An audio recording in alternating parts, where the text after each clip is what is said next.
I used to think that setting goals with trading was about hitting a certain profit target in a certain time frame. For example, $1 million in 12 months. But whenever I did this, I found that I ran into one of two different problems. Now, the first one is that I would actually hit the target, but I realized the target was too small. This would cause me to either slow down, slack off, and realistically, I just wasn't living up to my full potential.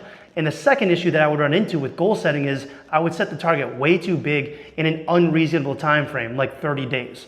And when I would do this, it would cause me to force trades, it would cause me to over leverage, and even when I did end the day in profit, I just felt like it was never enough because I was focused on this massive goal with this short time frame.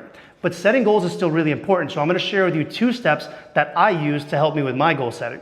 The first thing we need to do is define the goal. Now, if you say something like, I wanna quit my job, it's not very helpful, it's not gonna get you anywhere. But if you say something like, I wanna make $10,000 a month, this is more specific. So after you define the goal, we wanna define the actions that you need to take to reach the goal. If you say something like, trade better, this also isn't gonna help you. But if you can say, hey, I wanna make $10,000 a month, how much profit per day do I need to make? How much risk per trade do I need to make in order to reach that profit?